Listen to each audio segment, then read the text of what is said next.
vous souhaite paix et bien. Ce vendredi saint, soyez vraiment chacune, chacun les bienvenus. Voici réunis en frères et en sœurs chrétiens dans cette église pour faire mémoire de la passion de notre Seigneur Jésus le Christ. La gravité de ce qui a conduit le Christ à mourir sur un instrument de supplice réservé aux incroyants en raison de la folie des hommes qui ne savent pas ce qu'ils font, nous invite à nous recueillir ce soir avec une immense contrition et une grande humilité, avec les liens profonds de notre foi commune et l'espérance que l'amour de Dieu est victorieux des forces mortifères et même de la mort elle-même. Nous serons ainsi solidaires de tous ceux et celles, proches ou éloignés, dans notre maison commune, qui sont victimes de la folie d'autres personnes, jugées et condamnées injustement, souffrant la dérision et considérées comme de simples miettes à jeter. Prions pour les victimes, mais aussi pour les bourreaux. Que Dieu renouvelle notre foi et l'engagement qu'elle implique.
Le cœur d'effroi meurtri, là où tourner.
22.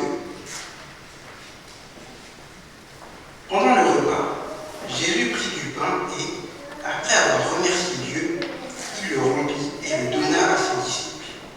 Il leur dit, « Prenez ceci, c'est mon corps. » Il prit ensuite une coupe de vin et, après avoir remercié Dieu, il la leur donna, et ils en burent tous. Jésus leur dit, « Ceci est mon sang, le sang qui garantit l'alliance de Dieu et qui est versé pour une multitude de gens. Je vous le déclare, c'est la vérité. Je ne boirai plus jamais de vin jusqu'au jour où je boirai le vin nouveau dans le royaume de Dieu. » Ils chantèrent ensuite les psaumes de la fête, puis ils s'en allèrent au mont des Oliviers. Jésus dit à ses disciples, « Vous allez tous m'abandonner, car on lit dans les Écritures, « Je tuerai le berger, et les moutons partiront de tous côtés. » Mais, ajouta Jésus, « quand je serai de nouveau vivant, j'irai vous attendre en Galilée. » Pierre lui dit, « Même si tous les autres t'abandonnent, moi, je ne t'abandonnerai pas. » Alors Jésus lui répondit, « Je te le déclare, c'est la vérité. Aujourd'hui, cette nuit même, avant que le coq chante 2 fois, toi, tu auras prétendu 3 fois ne pas me connaître. » Mais Pierre répliquait encore plus fort. « Je ne prétendrai jamais que je ne te connais pas, même si je dois mourir avec toi. » Et tous les autres disciples disaient la même chose. Ils arrivèrent ensuite à un endroit appelé Gethsémané, et Jésus dit à ses disciples, « Asseyez-vous ici, pendant que je vais prier. » Puis il emmena avec lui Pierre, Jacques et Jean. Il commença à ressentir de la frayeur et de l'angoisse. Et il leur dit, « Mon cœur est plein d'une tristesse mortelle. Restez ici et demeurez éveillés. » Il alla un peu plus loin, se jeta à terre et pria pour que, si c'était possible, il n'ait pas à passer par cette heure de souffrance. Il disait, « Abba, ô mon Père, tout est possible. Éloigne de moi cette coupe de douleur. Toutefois, non pas ce que je veux, mais ce que tu veux. » Il revint ensuite vers les 3 disciples et les trouva endormis. Il dit alors à Pierre, « Simon, tu dors? Tu n'as pas été capable de rester éveillé même 1 heure. Restez éveillé et priez pour ne pas tomber dans la tentation. L'être humain est plein de bonne volonté, mais il est faible. » Il s'éloigna de nouveau et pria en répétant les mêmes paroles. Puis il revint auprès de ses disciples et les trouva endormis.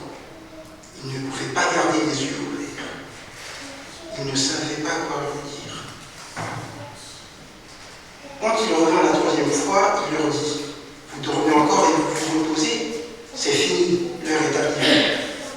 Maintenant, le Fils de l'homme va être livré entre les mains des pécheurs. Levez-vous, allons-y. Voyez, l'homme qui me livre à eux est ici. »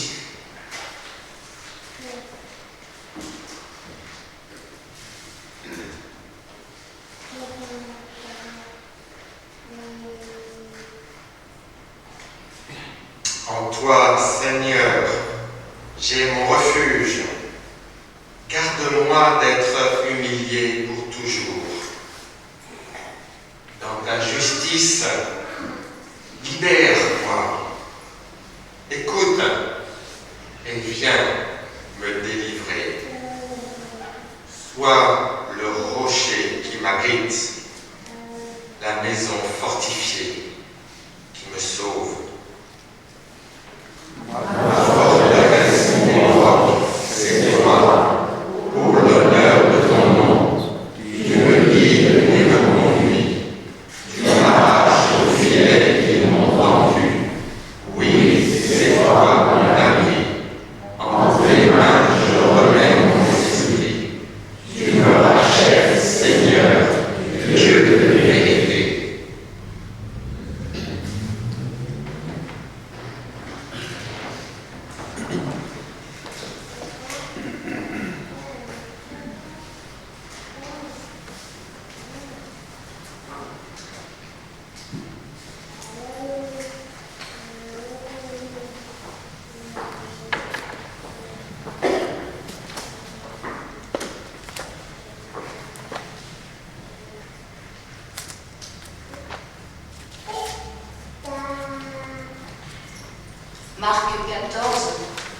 versets 43 à 65. Jésus parlait encore quand arrive Judas, l'un des 12 disciples. Il y avait avec lui une foule de gens armés d'épées et de bâtons. Ils étaient envoyés par les grands prêtres, les spécialistes des Écritures et les anciens. Judas, celui qui livrait Jésus, leur avait indiqué le signe qu'il utiliserait. Celui que j'embrasserai, c'est lui. Arrêtez-le et emmenez-le sous mon garde. Dès que Judas arriva, il s'approcha de Jésus et lui dit « Rabbi !» et il l'embrassa. Les autres mirent alors la main sur Jésus et l'arrêtèrent. Mais un de ceux qui étaient là tira son épée, frappa le serviteur du grand prêtre et lui coupa l'oreille. Jésus leur dit « Suis-je donc un brigand pour que vous veniez armés d'épées et de bâtons pour vous emparer de moi? Tous les jours, j'étais avec vous et j'enseignais dans le temple. Et vous ne m'avez pas arrêté. Mais cela arrive pour que les Écritures s'accomplissent. » Alors, tous les disciples l'abandonnèrent et s'enfuirent. Un jeune homme suivait Jésus, vêtu d'un drap simple de lin. On essaya de l'arrêter, mais il lâcha le drap et s'enfuit tout nu. Ils emmenèrent Jésus chez le grand prêtre, où s'assemblèrent tous les grands prêtres, les anciens et les spécialistes des Écritures. Pierre suivit Jésus de loin jusque dans la cour du palais du grand prêtre. Là, il s'assit avec les gardes et il se chauffait près du feu. Les grands prêtres et tout le conseil suprême cherchaient un témoignage contre Jésus pour le mettre à mort, mais ils n'en trouvaient pas. Beaucoup de gens, en effet, portaient de faux témoignages contre lui, et ils se contredisaient entre eux. Quelques-uns se levèrent et portèrent contre lui ce faux témoignage. « Nous l'avons entendu dire, je détruirai ce temple construit par des mains humaines, et en 3 jours, j'en bâtirai un autre qui ne sera pas une œuvre humaine. » Mais même sur ce point-là, il se contredisait. Le grand prêtre se leva dans l'assemblée et interrogea Jésus. « Tu ne réponds rien ? Que dis-tu des témoignages que ces gens portent contre toi ?» Mais Jésus se taisait. Il ne répondait rien. Le grand prêtre l'interrogea de nouveau. « Es-tu le Christ, le fils de celui que nous bénissons ?» Jésus répondit. « Oui, je le suis. Et vous verrez le Fils de l'homme siéger à la droite de celui qui est puissant et venir parmi les nuées du ciel. » Alors, le prêtre déchira ses vêtements et dit « Nous n'avons plus besoin de témoins. Vous l'avez entendu insulter Dieu. Qu'en pensez-vous » Tous déclarèrent qu'il était coupable et qu'il méritait la mort. Quelques-uns se mirent à cracher sur lui. Ils lui couvrirent le visage, le frappèrent à coups de poing et lui dirent « Fais le prophète, devine qui t'a fait cela. » Et les gardes prirent Jésus et lui donnèrent des gifles.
continuons la lecture.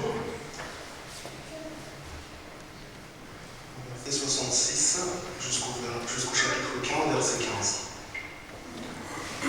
Pierre se trouvait encore en bas de la cour quand arrive une des servantes du grand prêtre.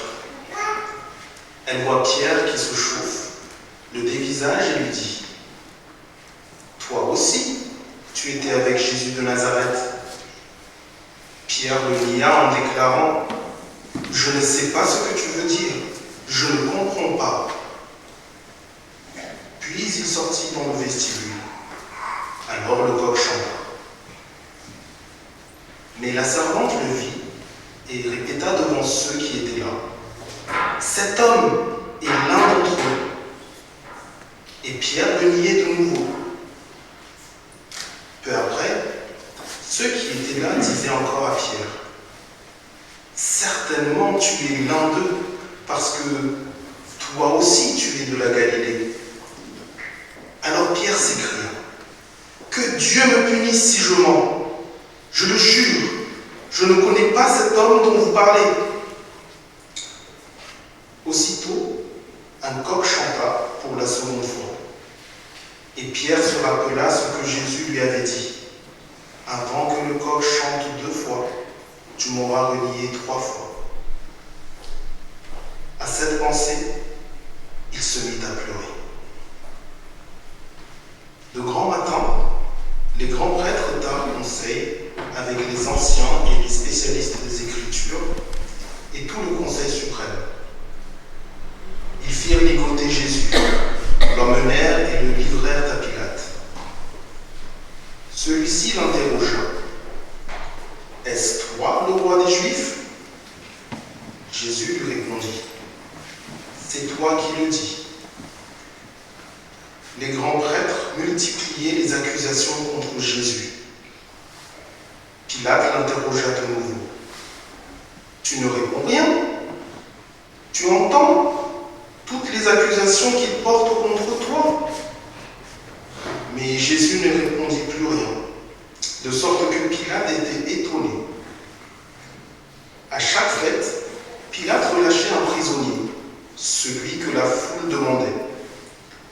Or, un homme appelé Barabbas était en prison avec les émeutiers qui avaient commis un meurtre lors d'une révolte. La foule monta chez Pilate et se mit à lui demander d'agir envers eux, comme ils avaient coutume de le faire. Pilate leur répondit : « Voulez-vous que je vous relâche le roi des Juifs ? » Il savait bien en effet que si les grands prêtres lui avaient livré Jésus, c'était par jalousie. Mais les grands prêtres soulevèrent la foule pour que Pilate leur relâche plutôt Barabbas. Pilate reprit : « Dans ce cas, que voulez-vous que je fasse de celui que vous appelez le roi des Juifs ?» Ils lui répondirent en criant : « Crucifie-le !» Pilate leur demandait : « Quel mal a-t-il donc commis ?» Mais ils crièrent encore plus fort : « Crucifie-le !» Pilate voulut contenter la foule et leur relâcha Barabbas.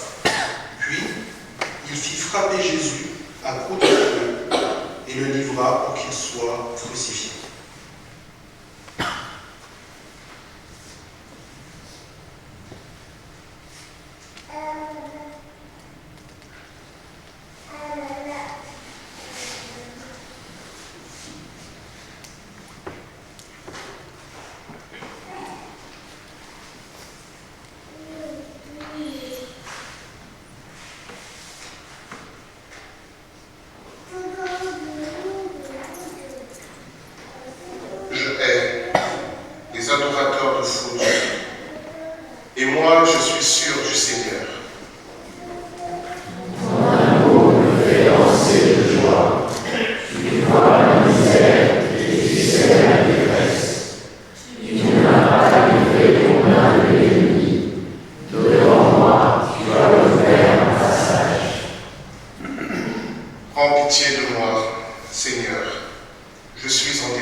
des années dans les souffrances.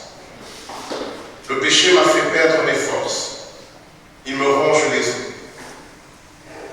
Je suis la risée de mes adversaires et même de mes voisins. Je fais peur à mes amis. S'ils me voient dans la rue, ils me fuient. On m'ignore comme un mort oublié, comme une chose qu'on jette.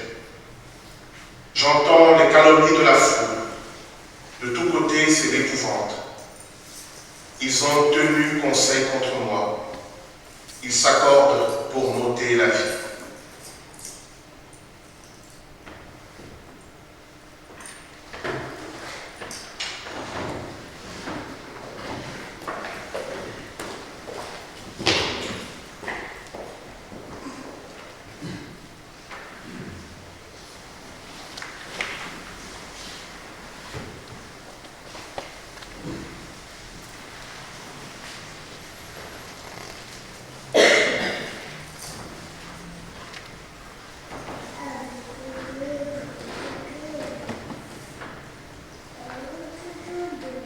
Marc chapitre 15, versets 16 à 32.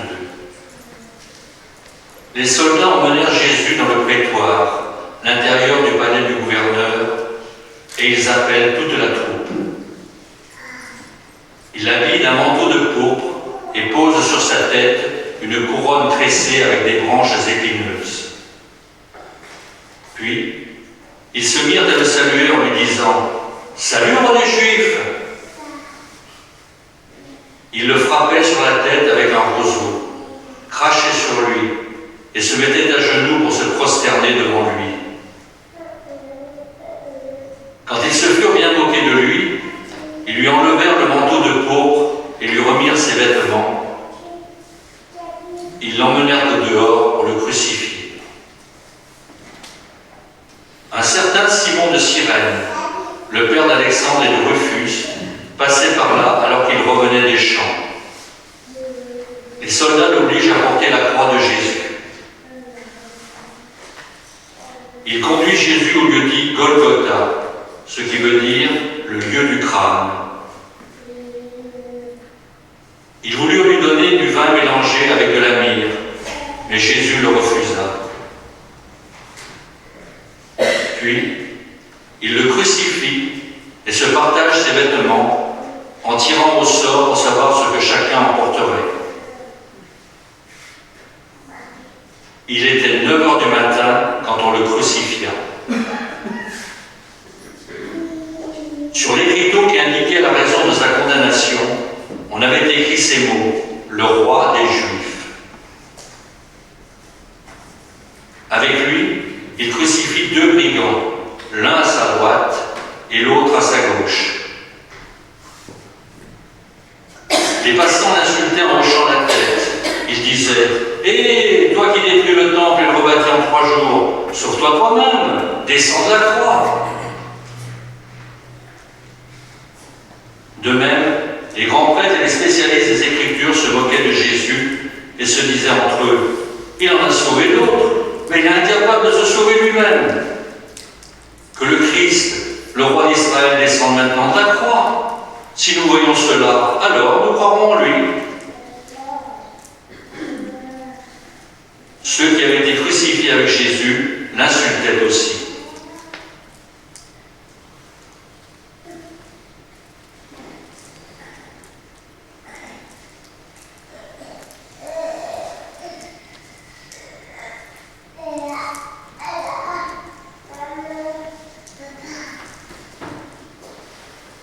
Moi, je suis sûr de toi, Seigneur.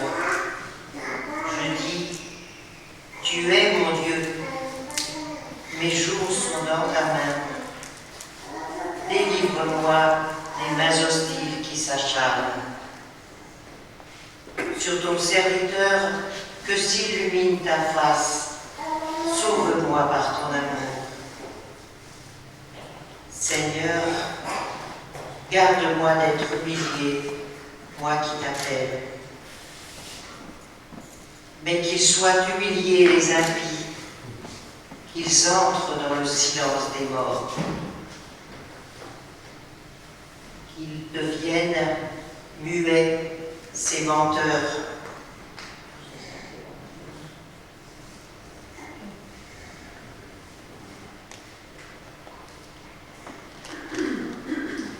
Qu'ils deviennent muets, ces menteurs, car ils parlent le juste avec orgueil, insolence et mépris. Qu'ils sont grands et bienfaits, tu les réserves à ceux qui te craignent. Tu combles la face du monde, ceux qui sont en toi de leur refuge. Tu les caches sous ce secret de ta face, loin des inquiétudes des hommes. Tu leur réserves l'inquiétude, loin de l'ennui méchant. Béni soit le Seigneur, son amour a fait pour moi des merveilles dans la vie de notre péché. Et moi, dans mon trouble, je disais, je ne suis plus devant tes yeux. Pourtant, tu écoutais ma prière quand je criais vers toi. Aimez le Seigneur, vous ses fidèles, le Seigneur veille sur les siens. Mais il rétribue avec rigueur qui se montre arrogant. Soyez forts, prenez courage, vous tous qui espérez le Seigneur.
Marc, chapitre 15, versets 33 à 47.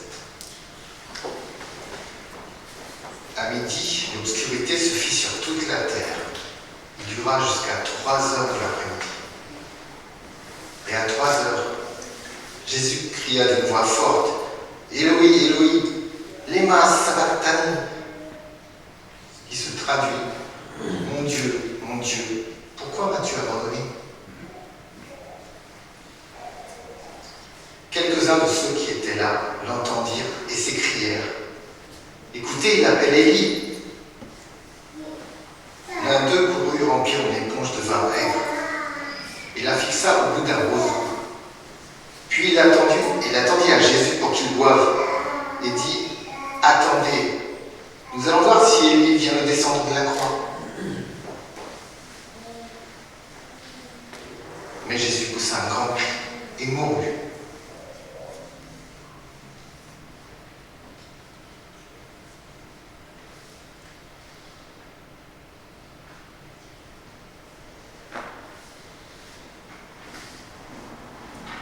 Le rideau suspendu dans le sanctuaire se déchira en deux, depuis le haut jusqu'en bas.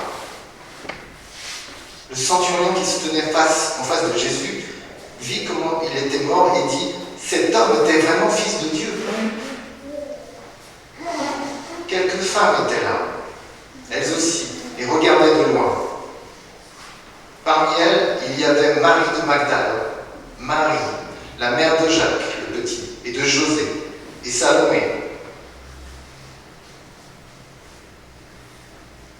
Elles avaient suivi Jésus et l'avaient servi quand il était en Galilée. Il y avait là également beaucoup d'autres femmes qui étaient montées avec lui à Jérusalem. Le soir était déjà là. Et comme c'était le jour de la préparation, c'est-à-dire la veille du sabbat, Joseph d'Arimathée intervint. C'était un membre respecté du Conseil suprême. Et il attendait, lui aussi, la venue du règne de Dieu. Il alla courageusement demander à Pilate le corps de Jésus. Pilate fut étonné d'apprendre qu'il était déjà mort. Il fit appeler le centurion et lui demanda si Jésus était mort depuis longtemps. Renseigné par le centurion, il permit à Joseph de prendre le corps. Joseph acheta un drap de lin. Il descendit Jésus de la croix, l'enveloppa dans le drap et le déposa dans un tombeau taillé dans la roche. Puis il roula une grosse pierre pour fermer l'entrée du tombeau. Marie de Magdala et Marie, la mère de José, regardaient l'endroit où on l'avait mis.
Bonsoir à tous.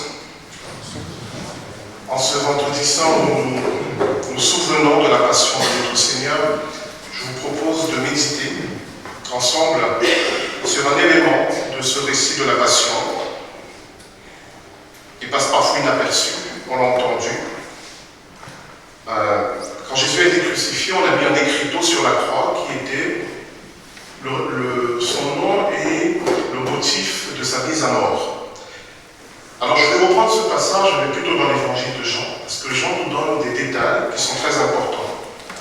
Je vais vous lire dans l'évangile de Jean, chapitre 19, à partir du verset 17.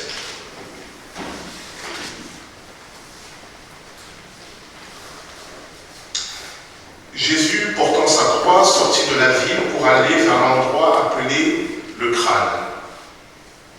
se dit en hébreu Golgotha. C'est là qu'ils le crucifièrent et avec lui 2 autres, un de chaque côté et Jésus au milieu. Pilate rédigea aussi un écriteau qu'il plaça sur la croix. Il y était écrit « Jésus de Nazareth, le roi des Juifs ». Beaucoup de Juifs lurent cette inscription parce que l'endroit où Jésus fut crucifié était près de la ville. Elle était écrite en hébreu, en grec et en latin.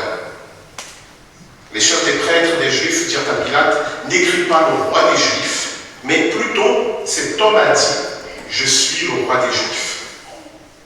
Pilate répondit « Ce que j'ai écrit, je l'ai écrit ».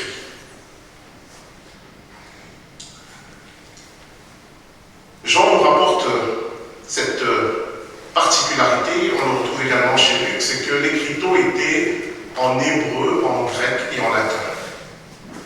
Et ce qui est intéressant, c'est que en hébreu, cette phrase « Jésus de Nazareth, le roi des Juifs », elle prend une tournure très particulière. Et c'est peut-être la raison pour laquelle les chefs des prêtres sont venus dire à Pilate de changer la formulation du motif de sa condamnation.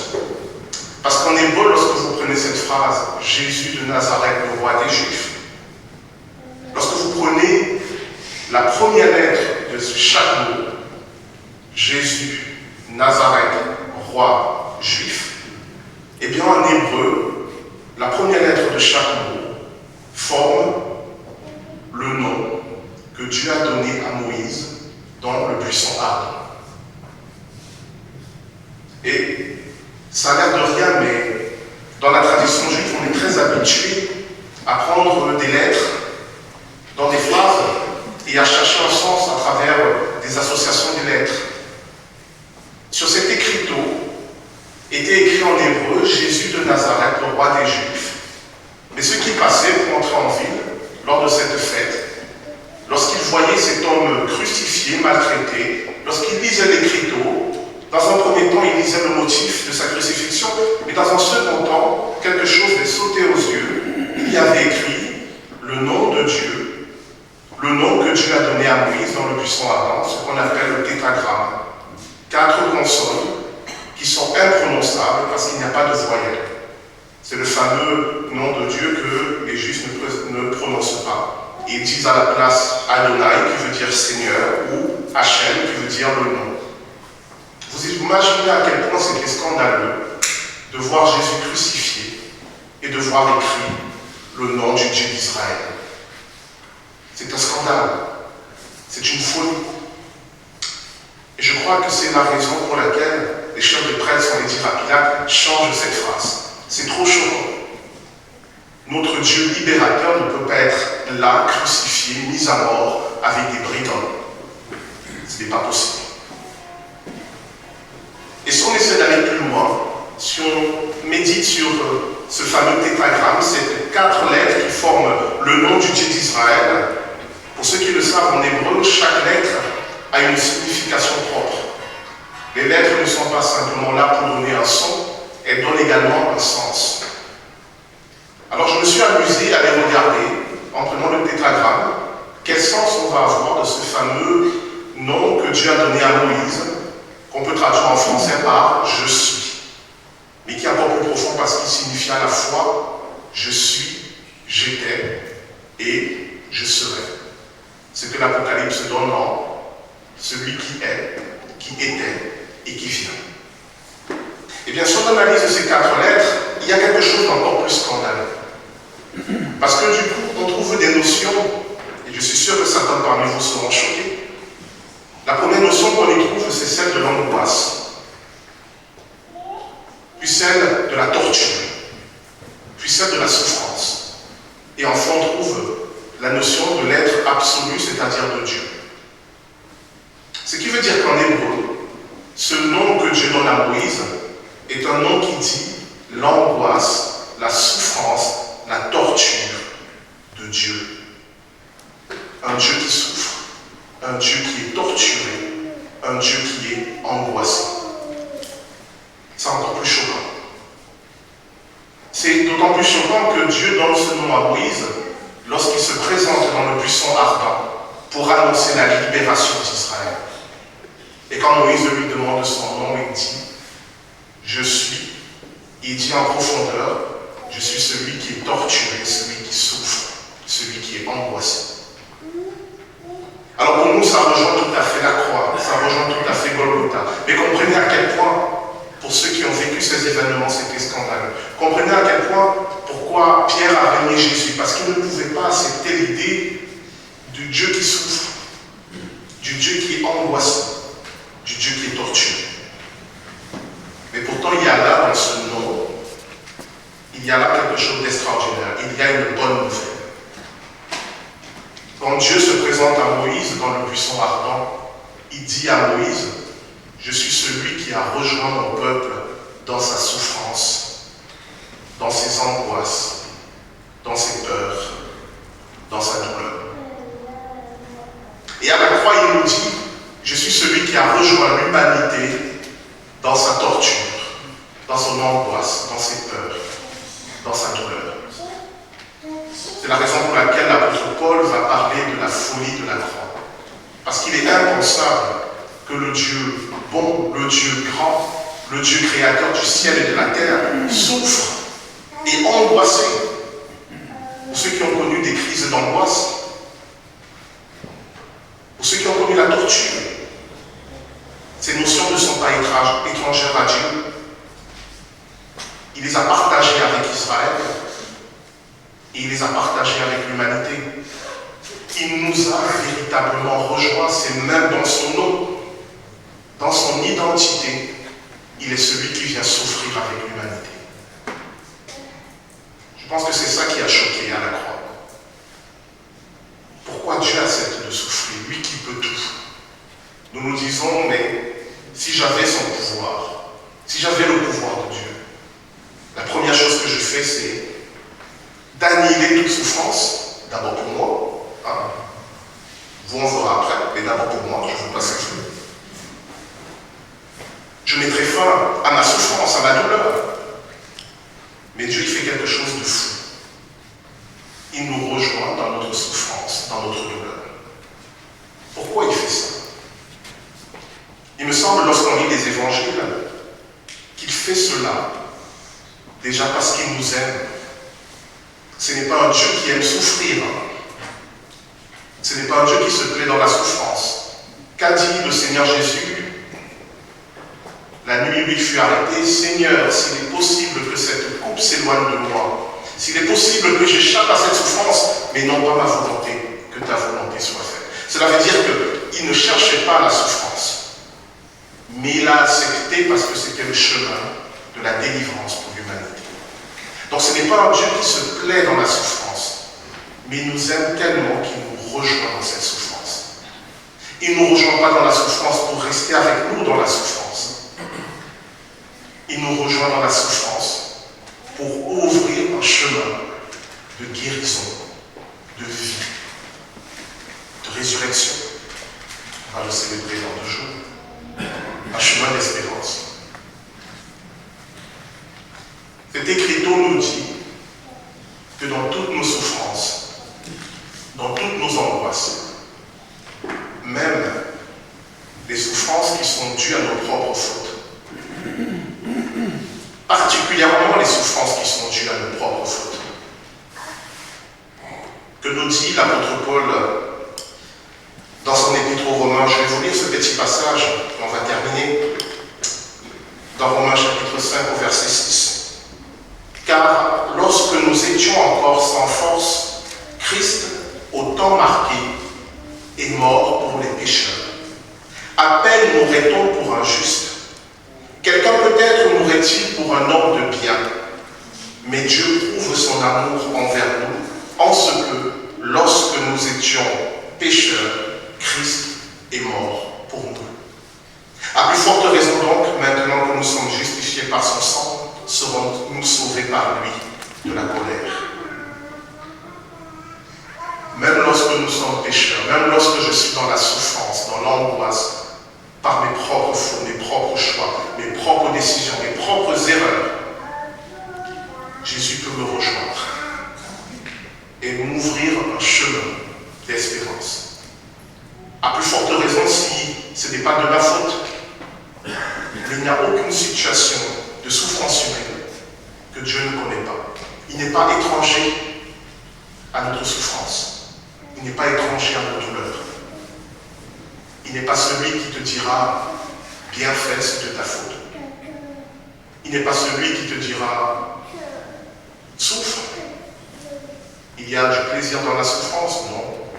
Il n'est pas celui qui te dira « c'est ton destin ». C'est la fatalité. Il n'est pas celui qui te dira bah, dans ta famille tout le monde souffre, c'est normal que toi aussi tu souffres. Il est celui qui te rejoindra. Et si tu le veux, qui te montrera le chemin. Le chemin de la restauration avec Dieu. Il me semble que c'est tout le programme de cet écriteau, Jésus de Nazareth, le roi des Juifs. Et je pense que Pilate ne comprenait pas ce qu'il disait lorsqu'il a dit à ceux qui lui demandaient de changer cet écriteau, ce que j'ai écrit, je l'ai écrit. On a là un païen qui ne connaît pas Dieu, mais qui, peut-être d'une manière prophétique, confirme ce projet.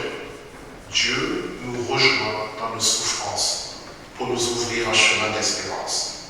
Amen.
et de grâce. C'est ensemble que nous nous tournons vers toi dans la prière. Car c'est toi qui nous unis.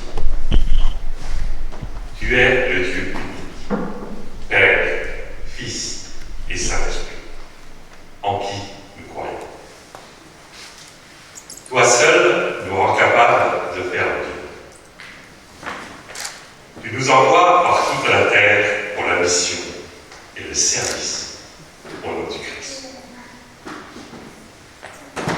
Nous confessons devant toi et devant tous. Nous avons été des serviteurs indignes. Nous avons mal usé de la création et l'avons maltraitée. En tout lieu, nous nous sommes blessés les uns les autres par nos divisions. Nous n'avons pas toujours su agir avec fermeté contre la destruction de l'environnement, contre la pauvreté, le racisme, la guerre et le génocide. Nous ne sommes pas seulement les victimes, mais aussi les auteurs de la violence. En tout cela, nous n'avons pas été de vrais disciples de Jésus-Christ. Lui qui, par son incarnation, est venu nous sauver et nous apprendre à aimer. Pardonne-nous, ô Dieu, et apprends-nous à nous pardonner les uns les autres. Tout le monde va dire Dieu dans la grâce.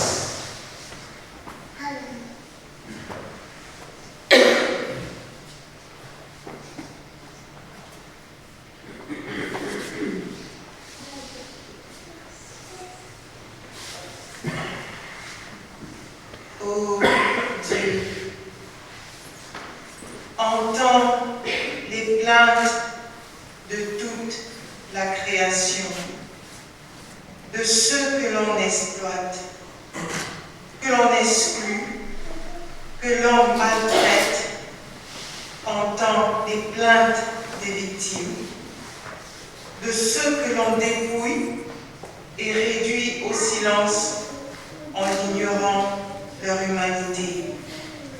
Entends les plaintes de ceux qui souffrent de toute espèce de maladie ou qui subissent la violence des guerres et des crimes, des arrogants qui se cachent loin de la vérité, qui faussent la mémoire et rendent impossible toute réconciliation. Ô Dieu, conduis celles et ceux qui détiennent l'autorité à des décisions empreintes d'intégrité morale. Disons ensemble. Transforme le monde, Dieu dans ta grâce.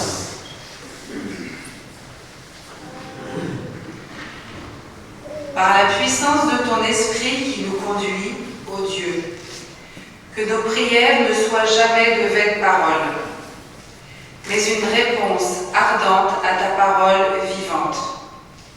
Dans l'action non violente, en vue de changements positifs. Des actes audacieux et lisibles de solidarité, de libération, de guérison, de compassion. Et dans le partage joyeux de la bonne nouvelle de Jésus-Christ. Ouvre nos cœurs, afin qu'ils sachent aimer, reconnaître que tous ont été créés à ton image, qu'ils sachent prendre soin de la création et servir la vie dans toute sa merveilleuse diversité.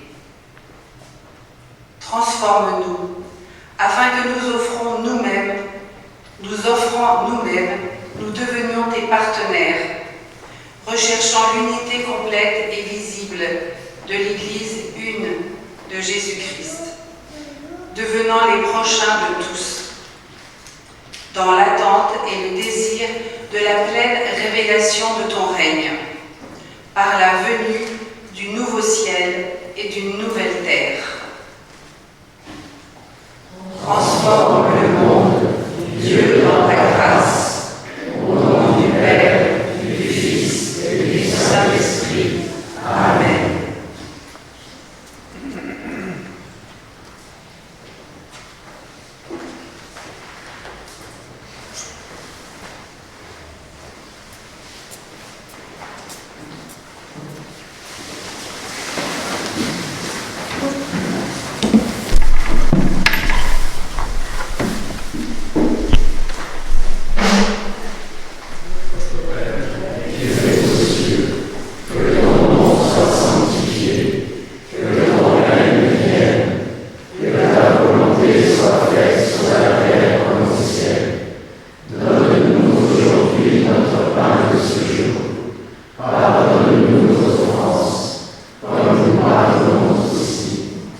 pour ce temps d'offrande, nous vous proposons de contribuer au travail de l'association de familles endeuillées en Israël.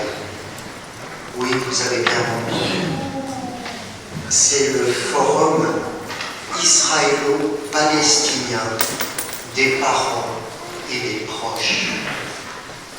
Il regroupe depuis une vingtaine d'années des familles qui ont perdu un des leurs, soit israéliens du fait d'attaques palestiniennes, soit palestiniens du fait d'attaques israéliennes.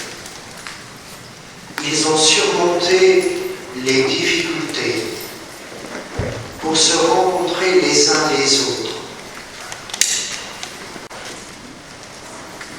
Quand nous nous sommes retrouvés en soirée PPP en février, nous avons échangé un des textes, celui d'Éphésiens au chapitre 2, dans lequel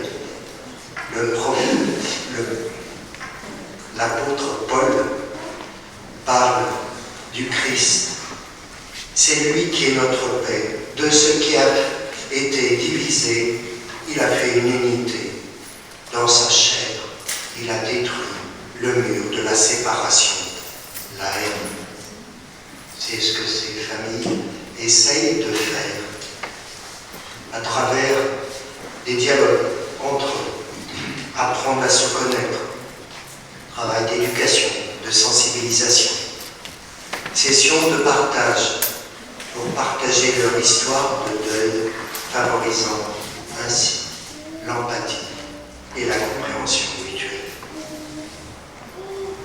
Nous leur avons écrit, ils nous ont répondu en disant qu'ils étaient heureux de notre démarche et qu'ils nous invitent, si nous le souhaitons, à pouvoir regarder le travail qu'ils font, avec notamment qui sera fêté lors de la journée du souvenir le 29 avril prochain.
Jusqu'au bout, je veux te suivre.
Seigneur Dieu, tu nous as placés devant le mystère de ta croix par ta mort et ta résurrection.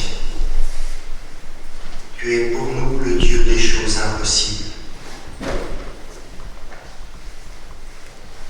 Toi seul peux transformer les pierres en vivants enfants d'Abraham et faire fleurir comme une rose le sable du désert. Venant de nos divers horizons, nous avons prié ensemble devant ta croix. Mène-nous ensemble dans ta maison où les demeures sont innombrables.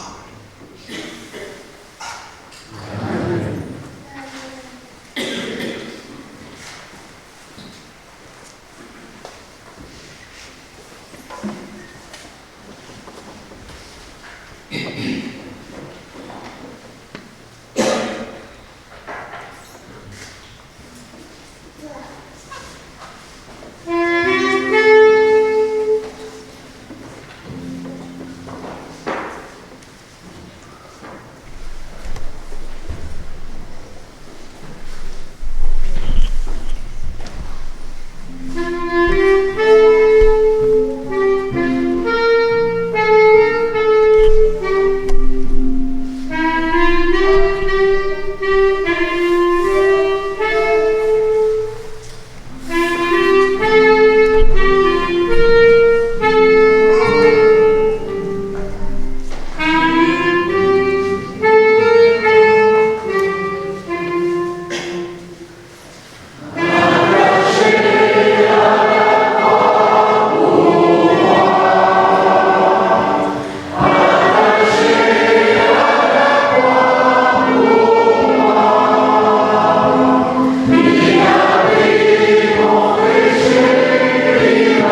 à la fin du vendredi saint, il n'y a ni envoi ni bénédiction, c'est une seule célébration, jeudi saint, vendredi saint.